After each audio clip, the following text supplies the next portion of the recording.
வணக்கம். ஆஸ்ட்ரோஜன் நேயர்களுக்கு என்னோட வணக்கம். இன்றைக்கி நம்ம ராசி பலம் பார்க்குறதுக்கு முன்னாடி சில விஷயங்கள் பற்றி நம்ம தெரிஞ்சுக்கலாம். என்னென்னா, நிறைய ஆஸ்ட்ராலஜர்ஸ் என்னென்னமோ சொல்கிறாங்க. இப்போ நீங்கள் இந்த நம்பர் எழுதுக்கோங்க, இந்த உங்கள் ப்ராப்ளம் சால்வ் ஆகிடும், இந்த பேப்பரில் எழுதிட்டு இது பண்ணுங்க சால்வ் ஆகிடும்ன்ற மாதிரி எல்லாமே பெருசான பூஜை, Rudrakshi, GeM stones, tarot card என்னமோ சொல்கிறாங்க. ஆனால் அது ஜோதிடத்தில் இல்லை. ஸோ நீங்கள் இங்கே புரஹத் பராசர ஓர சாஸ்திரம் அந்த புத்தகத்தில் இருக்கிற விஷயங்களை நீங்கள் பார்த்தா அங்கே வெறும் உங்களுக்கு மந்திர ஜபம், தானம் அது மட்டும்தான் இருக்குது. ஸோ இப்படி நாம் பார்க்கணும்.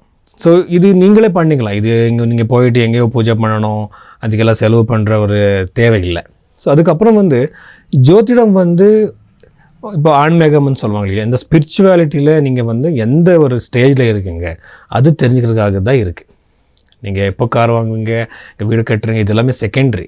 ஸோ இது பார்க்குறதுக்காக இது என்ன இருக்குது, இப்போ ஜோதிடம் என்ன சொல்கிறதுன்னா 3 வகையான கர்மங்கள். எப்படின்னா கிரியாமான கர்மம், சஞ்சித கர்மம், பிராரப்த கர்மம்னு சொல்லுவாங்க.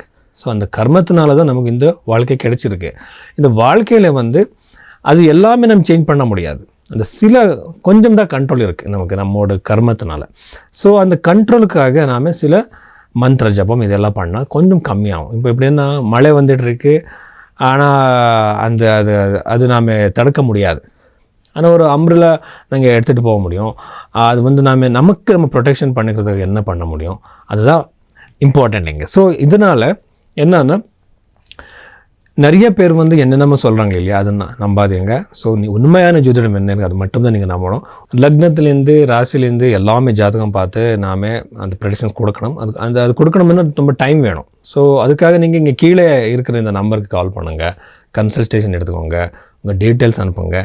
நான் டீட்டெயிலாக பார்த்து உங்களுக்கு நான் ப்ரெடிக்ஷன் கொடுக்குறேன். சரி, இப்போ நாம் ராசி பலம் பற்றி பார்க்கலாம். மகர ராசியில் பிறந்தவர்கள் இந்த அக்டோபர் மாதத்தில் என்னென்ன எக்ஸ்பெக்ட் பண்ணலாம், இதுக்கு என்ன கோச்சரத்தில் இந்த மாதத்தில் நிறைய டிரான்சிட்கள் இருக்குது. குரு கிரகம் டிரான்சிட் ஆகும், சூரிய கிரகம் டிரான்சிட் ஆகும், செவ்வாய் கிரகம் டிரான்சிட் ஆகும்.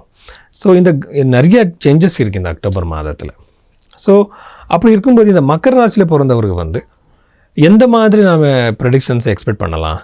இப்போ பாருங்கள், 7.5 பற்றி நான் சொல்லி தான் ஆகணும். எப்படின்னா, நிறைய ஜோடியர்களுக்கு உங்களுக்கு 7 நாட்டு சனி நடந்துகிட்ருக்கு, அஷ்டம சனி, பஞ்சம் சனி நடந்துகிட்ருக்கு, என்னென்னமோ பயப்படுத்துகிறாங்க. ஸோ ஆனால் அது எல்லாமே இருக்க ஜோதிடத்தில் கண்டிப்பாக இருக்குது. ஆனால் நாம் பயப்படுற அளவுக்கு இல்லை. நாம் இந்த சயின்ஸை தெரிஞ்சுக்கணும். நீங்கள்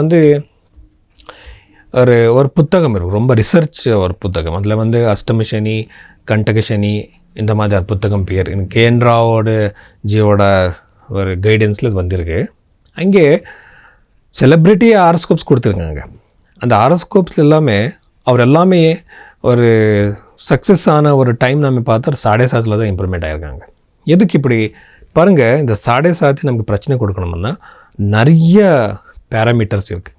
எப்படி ஒரு சனி கிரகம் நமக்கு ஒரு நல்ல தசை நடந்துகிட்டு இருந்தால் சனி நமக்கு யோகக்காரகன் இல்லைன்னா, அதுக்கப்புறம் அஷ்டக வர்க்கத்தில், பின்னாஷ்டக வர்க்கத்தில் அந்த சனிக்கு அந்த நல்ல பாயிண்ட்ஸ் இல்லைன்னா கண்டிப்பாக அவருக்கு 7.5 பிரச்சனை கொடுக்காது.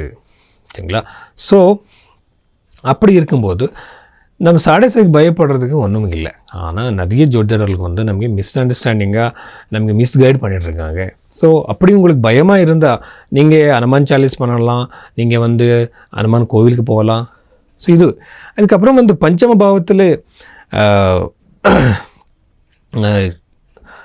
சுக்கிர கிரகம் ஒரு நல்ல பொசிஷனில் இல்லை. அதனால் சந்தானத்துக்கு நல்லது கிடையாது, ப்ரொமோஷனுக்கு நல்லது கிடையாது, கரியரில் முன்னேற்றம் சக்ஸஸ் கண்டிப்பாக இருக்கும். 3rd ஹவுஸில் இருக்கிற சனி கிரகத்தினால கண்டிப்பாக உங்களுக்கு அன்னெசரி ட்ராவல்ஸ் இருக்கும். இன்னொரு விஷயம் என்னென்னா, 2வது வீட்டில் இருக்கிற ராகுனால் கண்ணுக்கு சம்மந்தப்பட்ட பிரச்சனை, ஐ ரிலேட்டட் இஷ்யூஸ் கண்டிப்பாக வரும். இன்னொரு விஷயம் என்னென்னா, நவம பாவத்தில் இருக்கிற சூரியனால் தந்தை கூட பிரச்சனை, ஏதாவது ஒரு அன்னெசரி பிரச்சனை. யூஸ்வலி நீங்கள் பாருங்கள், யாராருக்காவது இங்கே சனி சூரியன் 2 கிரகத்துமே ஒரே வீட்டில் இருந்தால், இல்லைன்னா மியூச்சுவல் ஆஸ்பெக்டில் இருந்தால் கண்டிப்பாக அவருக்கு ஈகோ ப்ராப்ளம்ஸ் இருக்கும். ஈகோ ப்ராப்ளம்னா அவருக்கு அடுத்தவர் கீழே யாராவது கீழே வேலை செய்கிறது ரொம்ப பிரச்சனை. எதுக்குன்னா அவ்வளோ ஈகோ இருக்கும். இந்த பிரச்சனை இருந்தவர் வந்து வேலை செய்ய முடியாது, ஓன் பிஸ்னஸ் தான் பண்ணணும். ஸோ அந்த மாதிரியெல்லாம் இந்த மகர ராசியில் பிறந்தவருக்கு இருக்குன்னு சொல்லலாம். வணக்கம்.